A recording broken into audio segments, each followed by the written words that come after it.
All right. Thank you so much for joining us again. My name is Jason Schur with Stratify Wealth Management.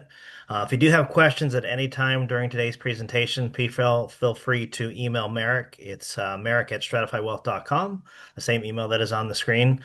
I am very excited to have a couple of great people from LPL's government relations team, Mary Kate Clement and Cameron Ricker.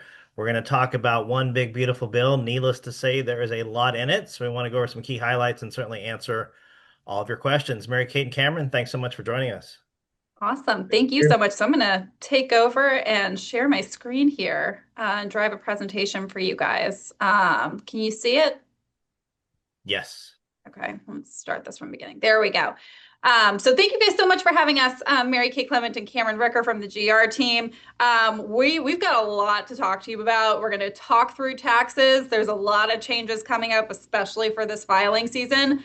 But also, we're going to throw in especially a conversation around crypto because we understand that there's a lot of questions out there about it. This is an issue that continues to dominate Washington. And we expect to see more moving in that space in the next couple of months. But we'll start with tax first, because I'm sure this is on top of everyone's minds as you guys are starting to file one big beautiful bill. I'm going to call it OB3 because it's a lot easier to say that as opposed to making sure I've said enough B's in it. So OB3, one big beautiful bill, is now in effect. There were a lot of changes. There were a lot of provisions from the Tax Cuts and Jobs Act that were made permanent. So want to run through a couple of those that are going to be especially important for folks this year. So first up, standard deduction. This was increased to $15,750 for single filers, $31,500 for married couples. This new adjustment has been made permanent. So OB3 basically raised the thresholds by 750 and 1500 on top of the IRS's normal inflation adjustments. So we were excited to see that change, that increase with the standard deduction.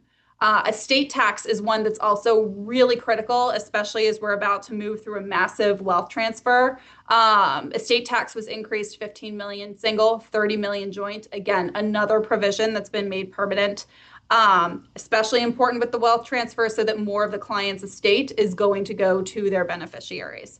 We're going to start getting into some of the more complicated ones. So first up is the state and local tax deduction, also known as SALT. So if you live in a high tax state, the maximum state and local tax deduction for property taxes plus income or sales tax has been increased to $40,000. That is a massive increase from what was $10,000 last time around during the filing season.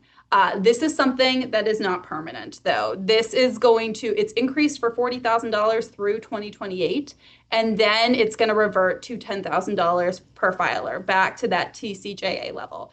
I think as you're navigating the differences with these tax provisions and the ones that are expiring, a really easy way to remember when these expire, what's happening towards the end of 2028, the next presidential election. So this is really seen as a legacy piece for the president.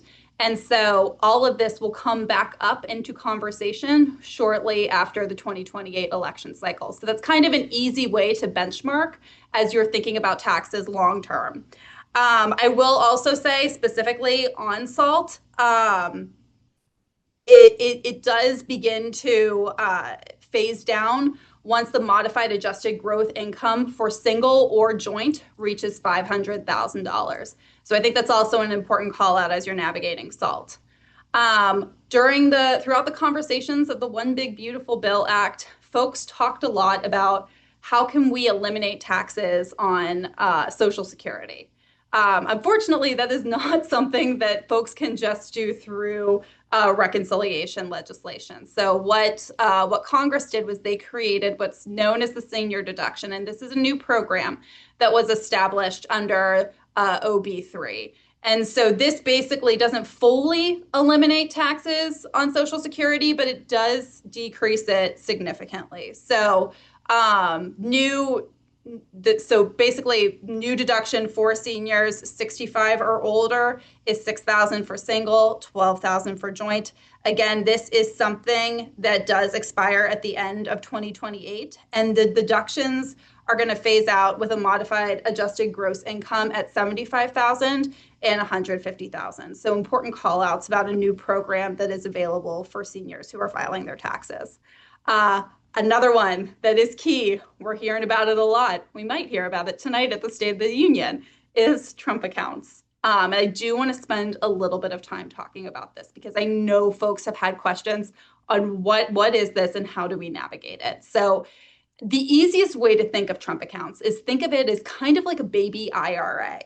Um, it's an account that must be established through the Department of Treasury and then can be rolled over to the institution or financial services professional of your choice. Who is eligible for Trump accounts?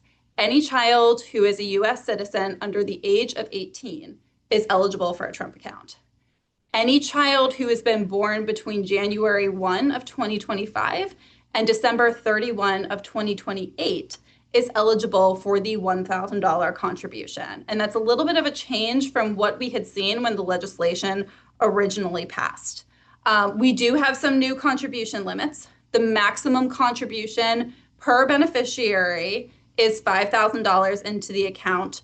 And that is for both parents and guardians. And then for employees or for employers, they can contribute up to $2,500 per employee. I think it's also a really important distinction to say $2,500 per employee, not per beneficiary. So want to make sure we nail that down for folks. We're starting to see philanthropic groups come out with announcements around contributions like the Dells, the Dario contribution, where they're basically giving a lump sum, and it is going to be spread amongst children in certain zip codes with a where the average income is $150,000 or lower. I think we're going to expect to see a couple more of those in the coming months. And we're going to continue to see some firms continue to announce whether or not they're going to be offering the $2,500 contribution for their employees. So there's a lot that's going to continue to come out about this. Even last week, we saw guidance get submitted to the Office of Management and Budget, which when the regulators are writing rules on policy, they have to submit it to OMB before it goes out for public comment. So we knew last week that more guidance was getting sent to OMB. We know this week that it's been sent back. We might see an announcement tonight in the State of the Union. All signs point towards something. But the point is, we're going to see a lot more come out about Trump accounts in the next couple of weeks and the next couple of months. So what can folks do now? I think that's a big question that we get a lot. These accounts are not going to go live until July 5th, 2026. There's a lot we still don't know about that we're expecting to see in the coming weeks. As for what folks can do now, there's Form 4547 on the IRS website, which 4547, POTUS 45, POTUS 47, really easy way to remember that. That's now live. And so folks can go there. They can fill out the form. And basically what that does is that collects the information to start establishing an account. Also, if you go, this is new as of this week, if you go to trumpaccounts.gov, which is the official website, and Jason, we're happy to send the link to you if it's easier. On that website, they now have a button that says Get Started, and you can basically populate 4547 directly on that form. The folks who fill out the forms early will receive instructions in May on how to finish establishing the account before they go live in July. So, the Treasury Department is not going to accept contributions early, not even if you fill out Form 4547, but it's at least something to get the ball rolling if you are interested in setting up Trump accounts for folks. Again, this is something where there is a lot of questions that we have. Cameron and I are regularly in discussions with Treasury and stakeholders here in Washington around establishing and setting up these accounts and how the IRS and Treasury plan to manage this. So there is a lot more to come in the coming weeks. We're more than happy to give folks an update as we receive it. Another important provision that's been updated is 529 plans. So OB3 basically adjusted K through 12 tuition withdrawal. It was increased from 10,000 to 20,000, which is a great jump. And it expands what is going to count as educational costs. So it's going to include curriculum, books, and instructional materials, online education materials, tutoring, standardized test prep, college exam fees, and certain post-secondary credentialing and certification programs are all now expanded in 529 plans. So excited to see that expansion there as well. Also Okay, let me for, just add yeah, one thing to that because many people forget this is federal please. only, everybody. So state specific for 520s, especially, you need to look at that because in California, you're still penalized if you were to use money for K through 12. Anyway, go ahead, Thank, Kate. I was going to say thank you, Jason, because that was actually going to be my overall caveat at the tail end was keep in mind, double check from a state level if this is an option or not. So thank you, Jason. I appreciate it. But also want to talk about for a second small businesses because we saw a lot of great movement um, in the bill for small businesses in terms of tax deductions. And so folks who know Section 199A, which is the 20% pass-through small business deduction that was established in the Tax Cuts and Jobs Act, that has been finalized at 20%, which is fantastic. It is an expensive provision. There was a lot of debate about this on Capitol Hill. Cameron and I worked very closely with committees on this provision, so we were really thrilled to see that it's been made permanent. However, we do not stop there on 199A. So, we know that there's that specialized service, trade, or business category that some industries are susceptible to, which caps and limits who can take advantage of the 20% deduction. We are closely working with Treasury on modifications to that. We know Treasury has to release some type of guidance on this. As of right now, we're thinking May or June is what we're hearing. But they're also trying to establish Trump accounts. They're also trying to do no tax on tips. They're trying to do, no tax on overtime. And so Treasury is really busy. So it might be delayed guidance on 199A, but it is something that is coming. But we are really excited to see that that provision was made permanent. Another one that I do want to talk about that's not up here and doesn't get a ton of traction, but I think is really important, and that is the car loan interest deduction. So if you took out a loan to buy a new car and it's a vehicle that's been purchased for personal use and has been it basically final assembly occurs in the United States, you can deduct as much as $10,000 of the interest you paid on that loan for the new vehicle. This is not one of the flashy provisions that was included in the bill, but I think it is something that's really important to call out for folks as they are thinking about what additional benefits can we take and what additional deductions can we take in terms of filing taxes. I also do want to point out that EV vehicle credit that was previously established under the Biden bill that has unfortunately expired. So where that was $7,500, and that expires for any purchase after September 30th, 2025. So do want to make that important distinction for folks as well. There's also some filing changes that I think are really important to call out. One of them is winding down paper checks. So the IRS is encouraging taxpayers to set up direct deposit, which is going to help speed up receiving your deductions, or your refund. So what they are saying is, and we're kind of seeing a massive conversion to electronic within the excuse me, the federal government. But what they're saying is you could get your refund up to 21 days faster if you submit it and use direct deposit. So I think that's an important call out as folks are considering how they are planning on filing. And then I do want to highlight too direct file. This has been closed by the IRS and the administration. This was a free program for folks making under $89,000 to file their taxes with no charge. That being said, despite direct file being shut down, the IRS now has 8 trusted partner commercial tax software companies available on their website. They are all linked. And for those who would be eligible for direct file, those resources are a great alternative for those that that can no longer use it. So those are a couple of key provisions in the tax bill. Jason stole it, but the key point I was going to make at the tail end was that at the end of the day, this is federal.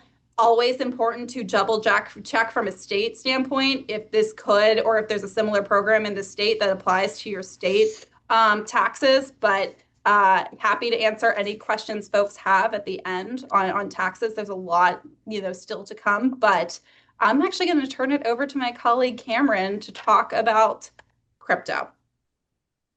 Hi, everybody. Thanks so much for having us.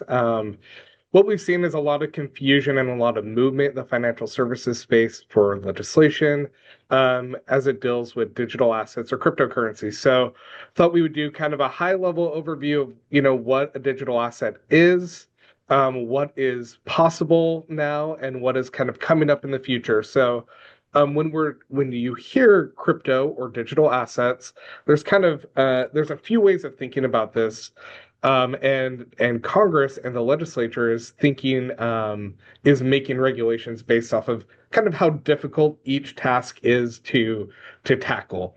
So they first started off with what's called a stable coin. So stable coin is a type of digital asset, a type of currency that is pegged to some sort of physical asset. So that could be, digital asset that's pegged on a one-to-one ratio, maybe with a fiat currency like the dollar, or it could be with different kinds of stocks or even gold or some sort of physical asset. So they first wanted to think about how to regulate this, and they came up with something that passed last year called the Genius Act. And this is a first major legislative overhaul of any sort of regulation. So what it does is it defines what a stablecoin is on the federal and state level, and then establish that one-to-one backing with something that is real and tangible. It also it required some of our federal regulators, whether that be the OCC, the NCUA, Treasury, everybody has a little piece of the regulation, and it gives the rules of the road of what could actually be used from that. It also created things like anti-money laundering compliance and sanctions, and it also allows companies to start interacting with what's called a blockchain. Essentially, what a blockchain is if you think of a Microsoft Excel sheet and it has a series of functions, a blockchain is kind of like that, where it kind of builds upon itself, where all sorts of transactions are put in on that blockchain. So there's some sort of history and chain of custody with whatever sort of digital asset that is. So right now, that legislation has passed, but it is, as I mentioned, going through the rulemaking phase at our regulators right now. So we're expecting that to come sometime in this summer. Deadlines are a tricky thing here in Washington, D.C. They seem to move around quite a bit. So, but yeah, we're expecting it sometime in June or July. But again, that could kind of move around based off of where people are. So, if you hear stablecoin, what you should really think is like a digital currency that is pegged in something real.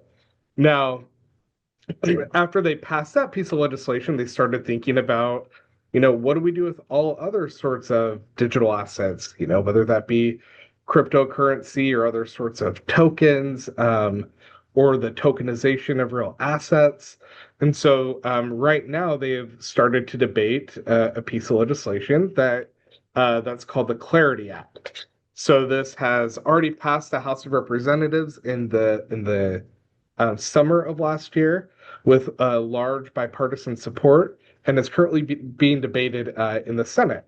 So what this piece of legislation looks to do is to define what a digital asset is. Should it be treated like a security and any other securities that you might be holding? Or in some cases, should it be treated like a commodity? So if we think about what these actual coins are, if they are no longer being used to raise money or serve some sort of function in the business itself, then the kind of only inherent benefit of having a coin is the coin itself. And in that case, it might resemble more like a commodity, like a, piece of gold, or, where it's just there to have and to hold and store value. So this piece of legislation looks to define what is a security and what is a commodity. So this has, although, at a high level, it seems, kind of simple of how you might break things down.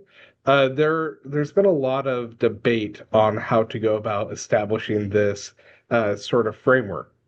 So as they were, preparing to vote on this in the Senate Banking Committee, the day before the hearing, the cryptocurrency companies pulled their support for the bill, and ultimately they stopped voting on the bill. So the reason that they pulled their support was, there are some tensions between, what traditional finance would like and what kind of the new age digital finance would like. So, crypto companies, for example, were hoping that they could offer passive rewards for people holding assets in cryptocurrency. Whereas traditional finance and banks started thinking that this looks a lot like, interest in deposits. So there was a sticking point between the two, and they could not agree on what was, a positive solution from that. There also got into some partisan back and forth where, some of the Democrats on the banking committee and more largely wanted to limit the kinds of access that public figures could have to, kind of benefit from cryptocurrency. And the administration, did not like that. They thought it was directed at the president, so they drew a red line there, which caused, some sort of sticking points. And then there were also other questions from the crypto companies that wanted a little bit less regulation on if they had a vendor come in to provide some sort of technical assistance on the blockchain, if because they were working in on something that was considered a security, would they be regulated by the SEC? And the traditional finance folks were worried that crypto native companies would just try to uh, call themselves software developers in order to get out of some financial regulation. So it's been a little bit of a sticky issue. And so what we've seen, and you might have seen some headlines on this, but there's been a lot of back and forth. The president has deemed this as one of his high priorities. So the White House is currently mediating, traditional finance and the definance and crypto companies to come up with some sort of solution there. I would say things are still up in the air. There's a lot of kind of back channel meetings going on, but they're hoping to have some sort of regulatory framework in place sooner rather than later. And it is a priority of the president to get this done before the election season. We'll see if that happens, but it's possible that you might hear something on this during the State of the Union today, but you'll certainly see this in a lot of the headlines. The other issue that this has done is this back and forth is taking up a lot of the oxygen in the room when it comes to financial services. So a lot of legislative priorities that were coming through the space are not being able to be considered right now, just because all of the brain powers are going towards digital assets at the moment. So after they think of some sort of framework of how to treat non-stable coin cryptocurrency and digital assets, then on the horizon, there's a whole nother fight that's going to happen that will be difficult, which is, how do you tax digital assets?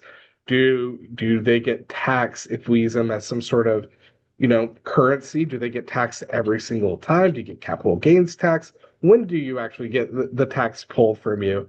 Republicans would like this bill to be bipartisan, which from kind of an industry perspective is what we like to see, because bipartisanship shows some sort of long-term stability, which I think consumers, businesses, everybody just wants to know what the rules of the road are and not to have it kind of flip-flop back and forth.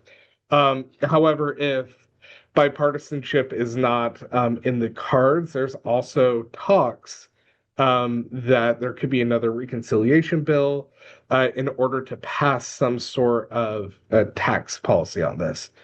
Uh, I'm very skeptical that this would actually happen, especially given, kind of the timeline before the election season. But I do think that it is notable that the crypto industry is putting out a lot of memos, and they're really looking for some sort of clarity on this. So if there starts to be some sort of movement, uh, then then anything is possible. Is all I'll say on that. So um, yeah. So let's see what else we have. Yeah. So the president, not directly related uh, to digital assets, but he issued a an executive order that would allow alternatives into 401k plans. So we are working with the Chamber of Commerce as well as some of our, trade associations about this. The conversation is largely around, what kind of liability would financial advisors and sponsors be subject to? And so there's currently not a lot of information. What we have seen, especially, in I should say actually in all administrations, is before they make any sort of rule or issue any sort of guidance, it goes into OMB, which Mary Kate talked about, and it can kind of sit there for a while as their lawyers dig through what the implications are. And so we're seeing that a lot of the rules that are coming out now are kind of stuck in that space. So, um, yeah, with that, I'm happy to answer any sort of digital assets questions or that y'all might have. And if I could real fast, Cameron, Sure. especially on the 401k EO, I mean, this was such a fascinating thing. This came out last summer. What's fascinating about it is technically there isn't a restriction on alternative assets into 401ks. So when everyone saw this, I think the industry in Washington was like, interesting. What are they getting at? And I think, it's really about expanding investor options, which we're seeing the White House talk about this increasingly. What it did do outside of just stating that 401 alternatives can be put in 401ks is it did instruct the Department of Labor and the SEC to evaluate some of their rulemaking. So, from a DOL standpoint, they're largely looking at safe harbors, things like that, because 401ks are governed by what's known as ERISA, which falls under the Department of Labor. So we do know, you are going to see some news come out about this in the next couple of weeks. As Cameron alluded to, Washington loves deadlines and never follows them. So, we knew that we were told that by the EO that the Department of Labor was supposed to release rulemaking by February 3rd on this for the ERISA component. We know it was submitted to OMB on February 3rd. We have heard that the Department of Labor was surprised. Assistant Secretary Sonderling or Deputy Secretary Sonderling was surprised with the number of questions they received back from both Treasury and the SEC. So sounds like any type of news on the 401k EO from the Department of Labor, it's going to have to go back to the DOL for revisions before that is released. So you will see some news in the coming weeks about that. The SEC was also instructed to reevaluate investor definitions. So you might hear noise about the accredited investor definition. That was something that's been in legislation, expanding the accredited investor definition. That is something that's been moving on Capitol Hill. Cameron and I have been working on capital formation packages around that. But it also instructs the SEC to take a look closely at that definition too.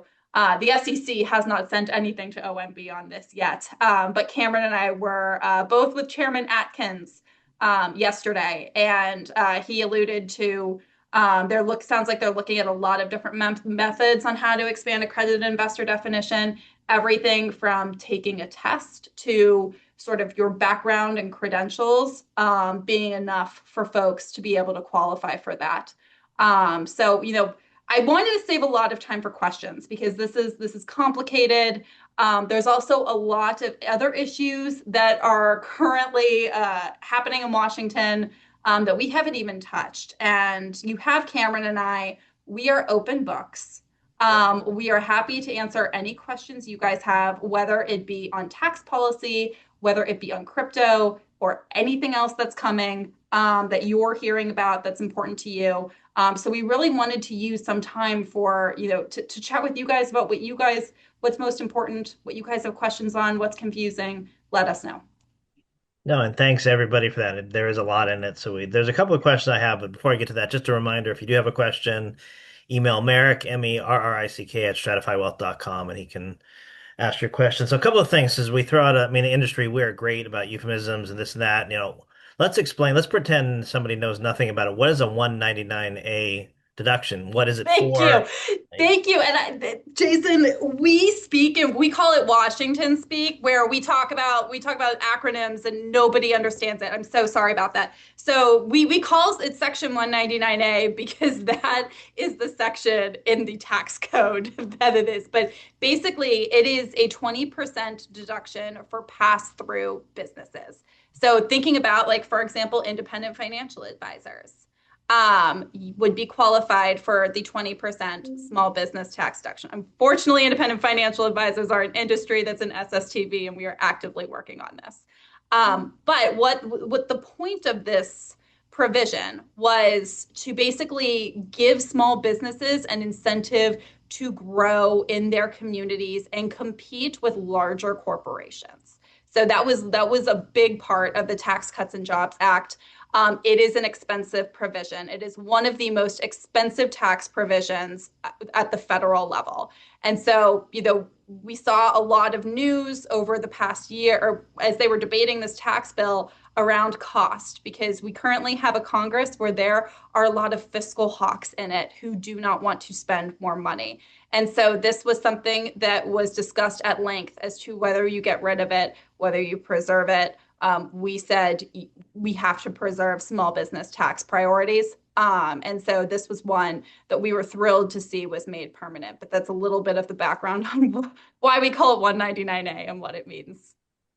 And then what I explain to people in SSTB, what's that stand for, Yes. Merrick? So Yeah. SSTB is the specialized service trade and business category. So back when the Tax Cuts and Jobs Act was passed and the 199A deduction was established, when Treasury promulgated this rule, they created this category. And what Treasury was hoping to do was eliminate different industries who shouldn't be taking advantage of the deduction from taking advantage of the deduction. So, like, for example, a hedge fund. Treasury didn't want hedge funds taking advantage of a small business tax provision. So they created the SSTB category that also helped eliminate some of excessive costs around 199A.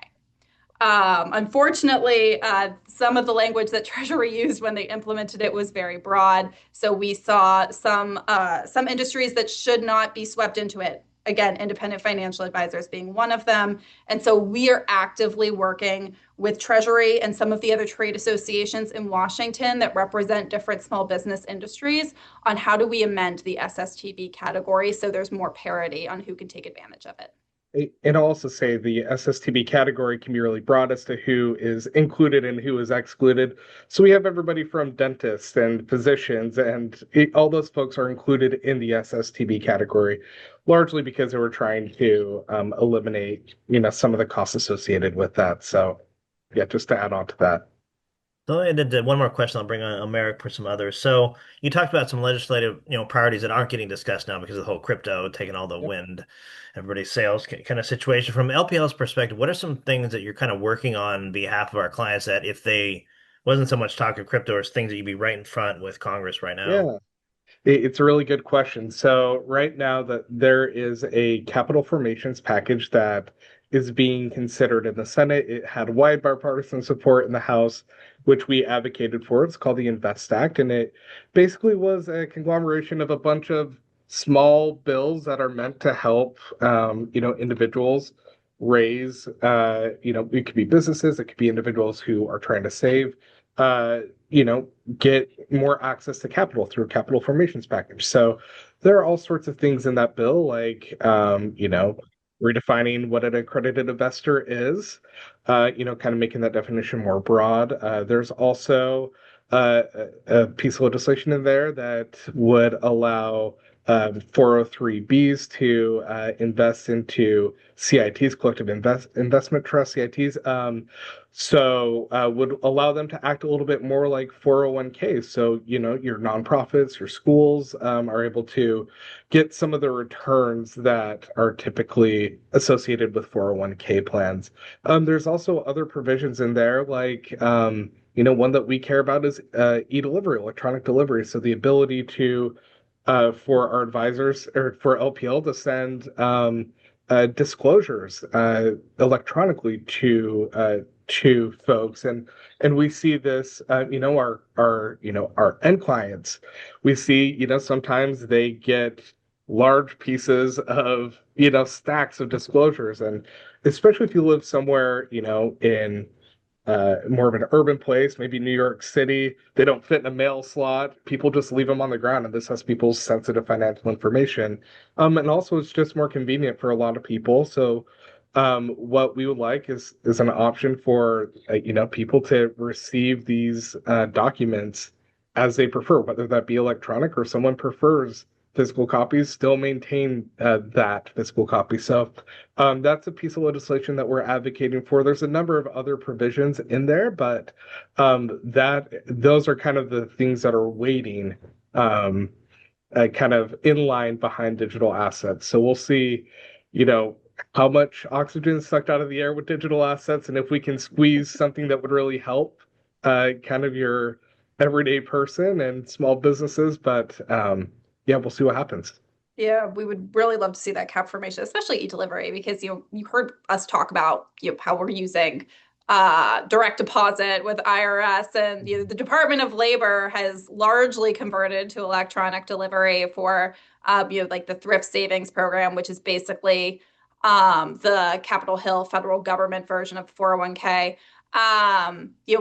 We want the SEC to catch up with everyone else who's kind of moving in this direction of electronic delivery. It is far more faster access to account information for investors. It is, to Cameron's point, way more secure in terms of getting it. And there's also an environmentally friendly component to it. Obviously, preserving paper for those that want it. We're not going to get fully rid of paper, but just giving investors more options in terms of what is the best communication method for them around their account. And then, one other thing that I'll mention, and this is kind of related to tax too, is deductibility of advisory fees. This is something that was eliminated with the Tax Cuts and Jobs Act, those miscellaneous itemized deductions.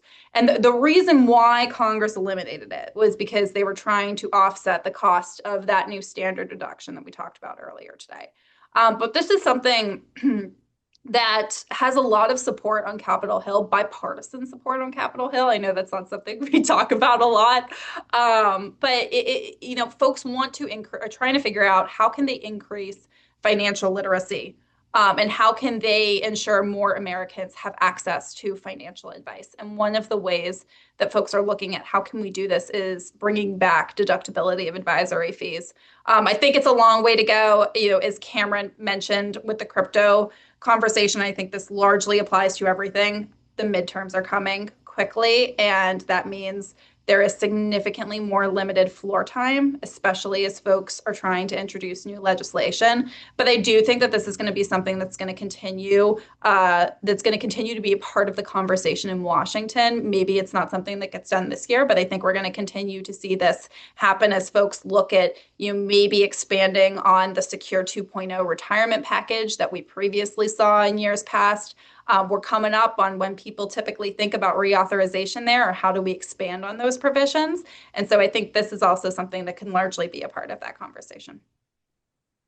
Merrick, did you have any questions? And while he comes up, I mean, the other thing too is the IRS is no longer accepting paper checks for your returns. You cannot no longer mail it on April 15th and expect to get there 7 days later and they cash it. That's not happening.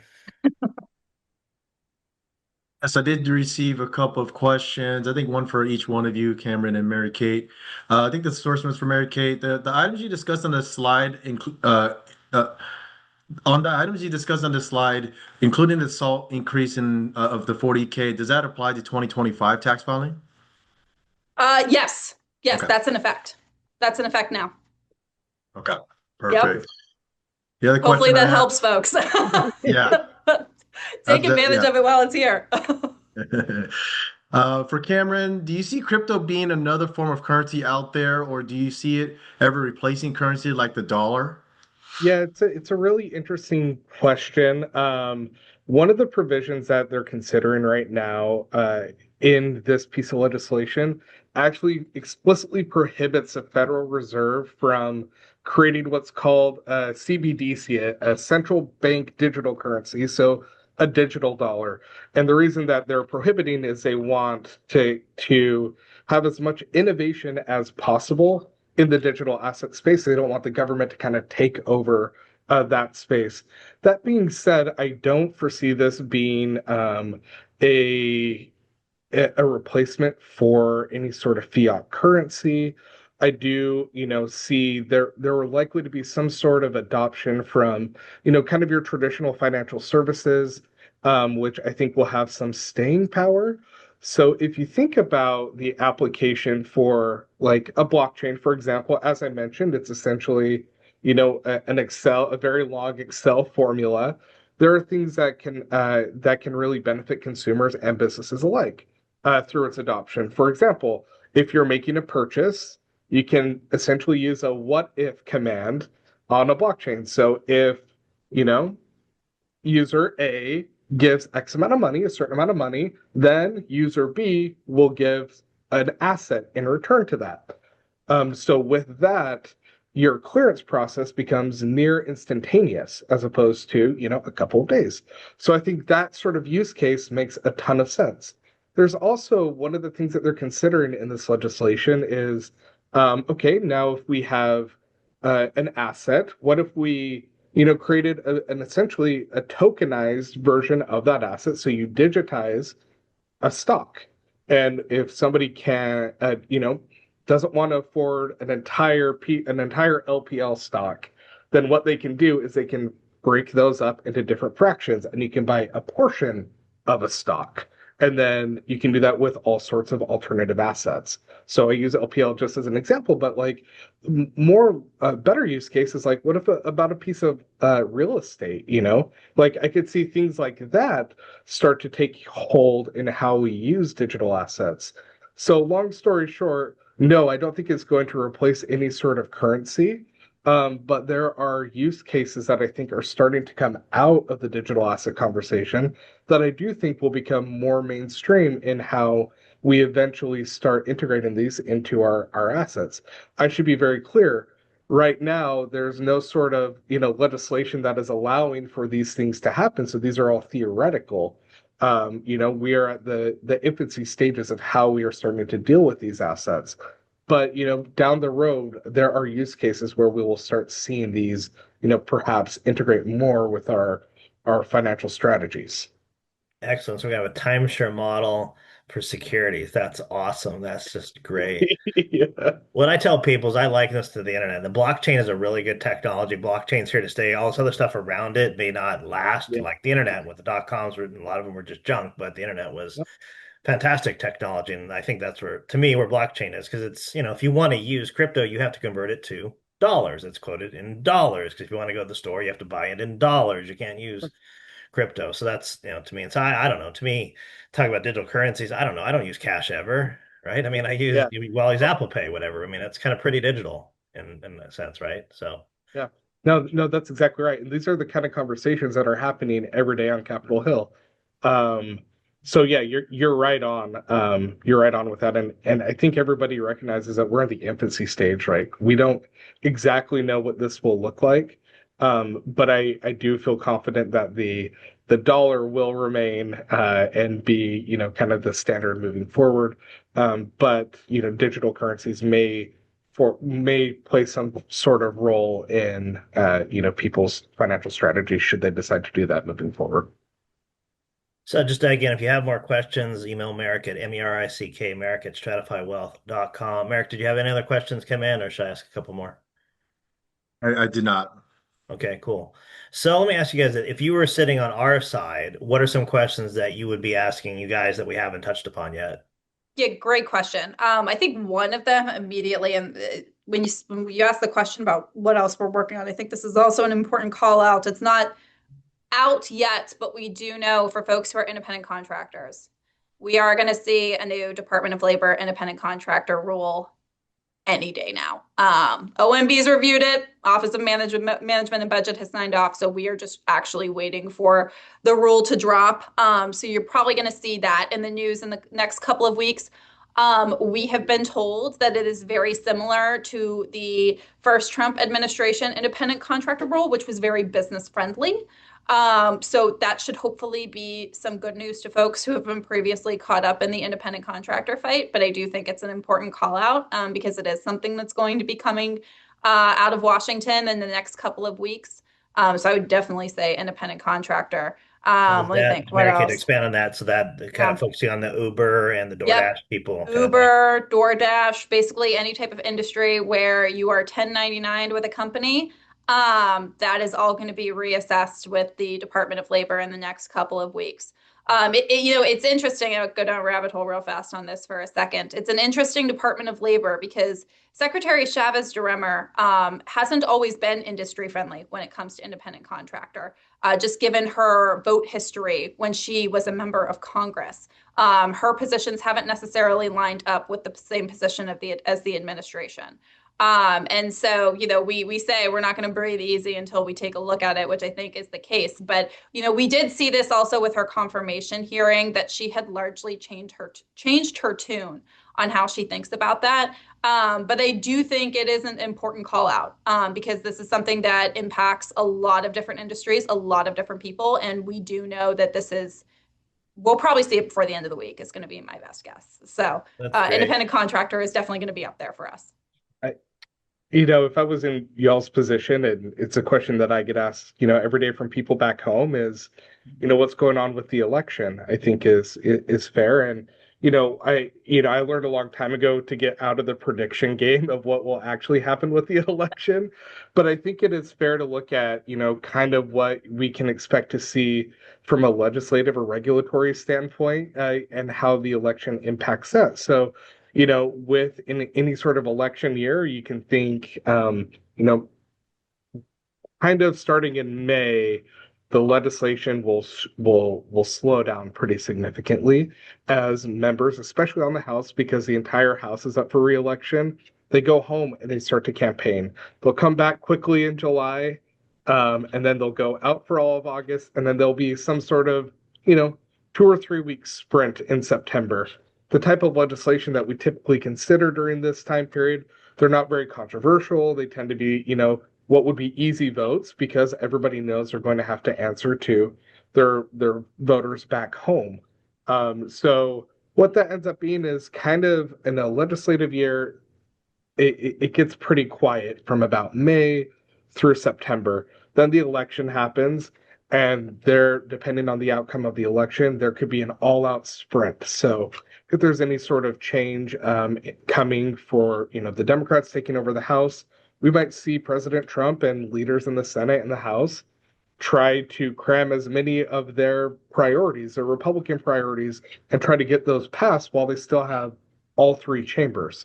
So if Republicans maintain all three chambers, there might not be that intense pressure to pass everything, during the end of the year. There still will be some, but it might not be as intense.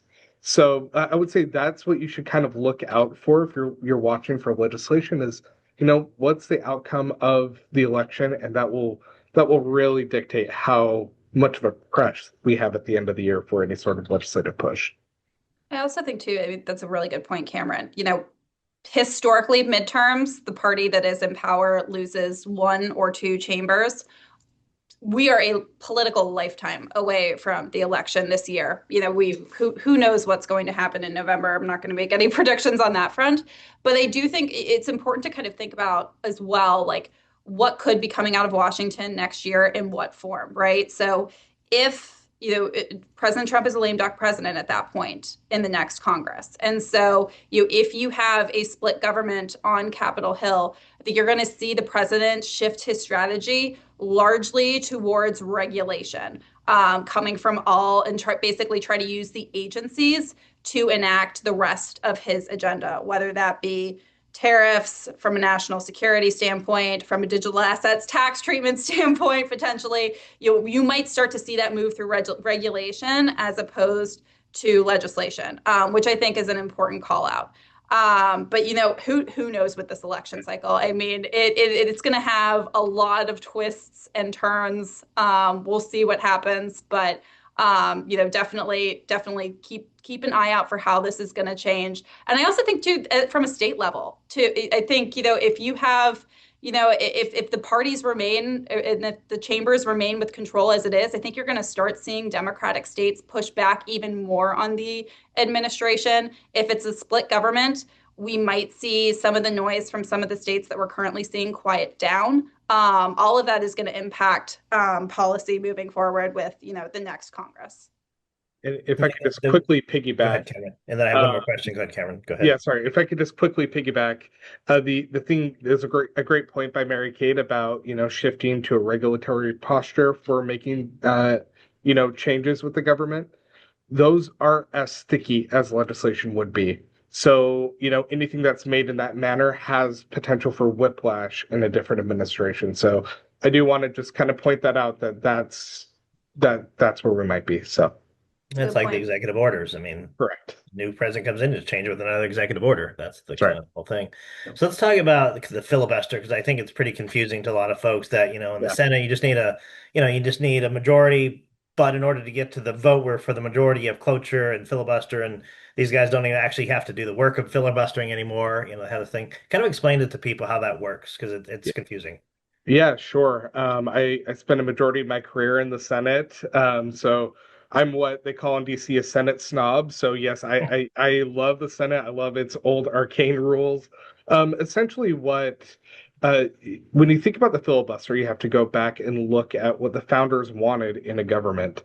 They wanted, one branch in the legislature to be close to the people. So they would be very responsive to kind of the mood of its constituencies. So because of that, they're going to have elections every 2 years.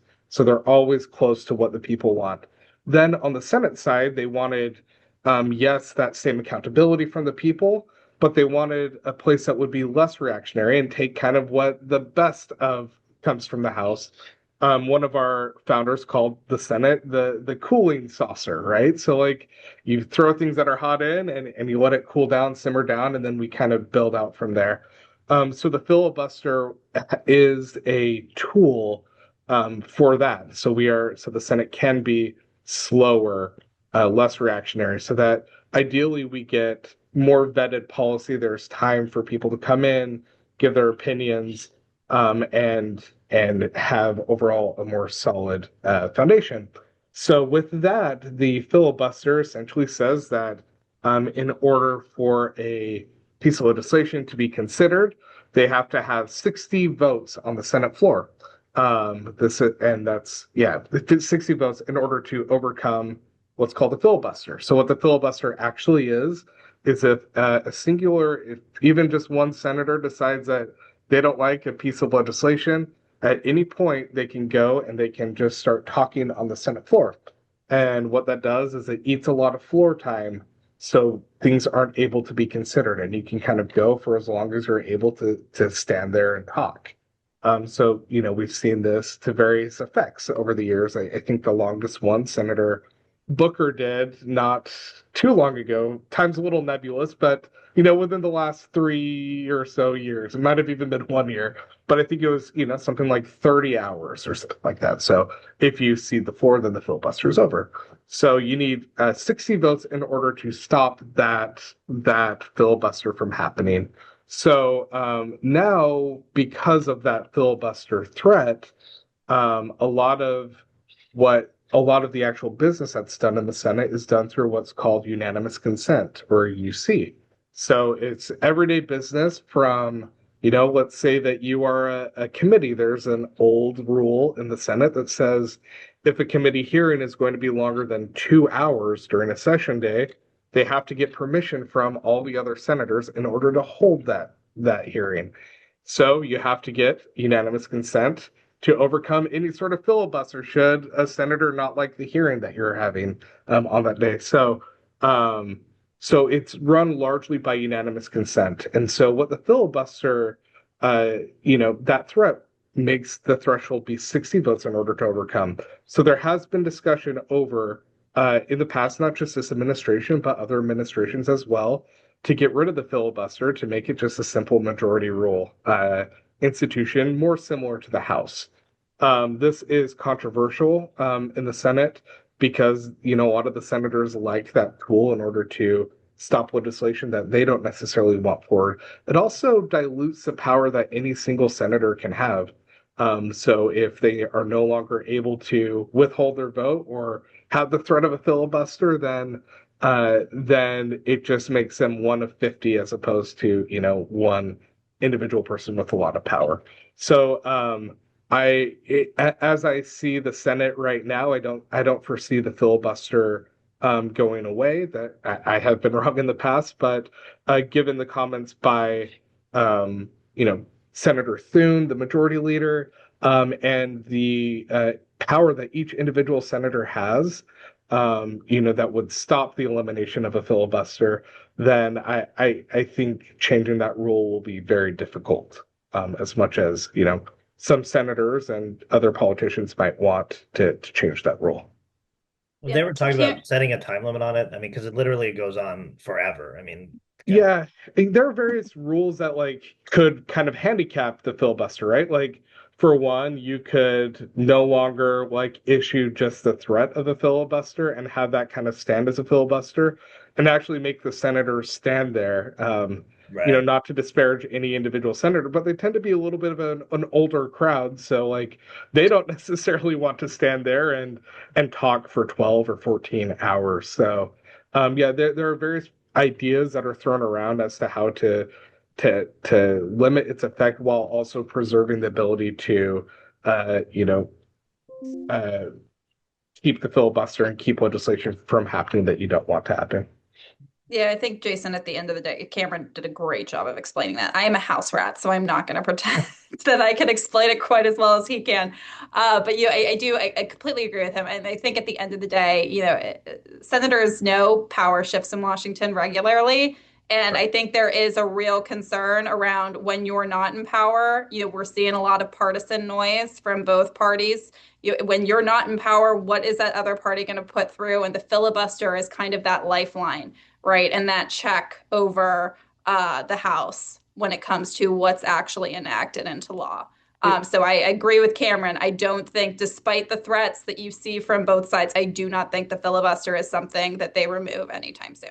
The other thing I'll just mention, House members sometimes will pass legislation, even if they don't love it, understanding that it likely will not pass the Senate. So it does allow them to kind of get those kudos back home while also preserving, legislative priorities that they might have. That is great. And hey, thank you both for the all the information and the time and really appreciate all your information. No, there's always stuff going on in DC and we appreciate you taking the time and hope you guys can get home before they close down all the roads before the State of the Union. Everybody, this is being recorded, so as soon as compliance blesses it, that recording will be up on our YouTube page and links that we send out. Thanks again, everybody, for the time and have a great afternoon. Thank you all. Thanks, guys.